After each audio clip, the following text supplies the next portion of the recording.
Well, our story really begins where God began to tell Kim and I that we needed to honor our fathers and mothers, and that meant caring for them in their old age, possibly even bringing them into our home.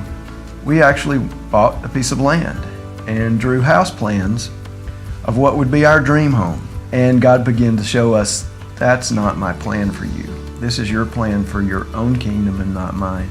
God convicted us, and He used Luke 12:8 to tell me that, David, you're just building bigger barns. You're just storing up stuff for yourself, and it has nothing to do with what I want to do with you and Kim.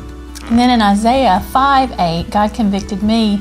He said, woe to those of you who are adding house to house and creating no space and living alone. And so we were real convicted that our plans were all about us being alone, because that's our natural instinct.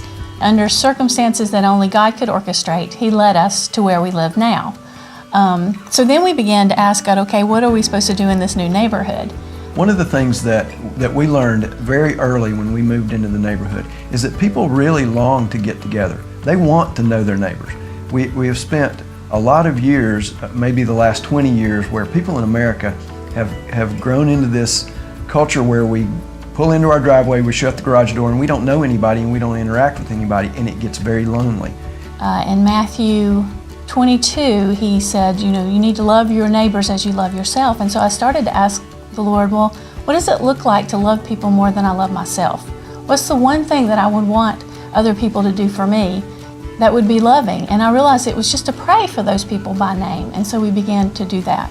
And so as soon as we began reaching out to people and saying, hey, why don't we get together and do something, people were coming out. They wanted to do that. So it's not hard. People want to know people. They want to interact and they want to form relationships. Getting to know our neighbors is not so much about the how as it is obeying the conviction.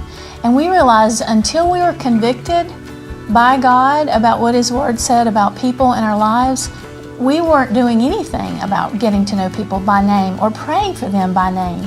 And so it was really when we became obedient to the conviction that everything started to change, and we started to see God open doors and build relationships and build community in our neighborhood. So the challenge for Kim and I, but for all of us as followers of Christ, is to ask, why are we where we are? Why has God placed us there? Because most of the time God's not going to uproot us from our current home and move us somewhere else so that we can work for Him. Most of the time He's going to put us in a place and He's going to say, this is my calling for you to reach people where you are.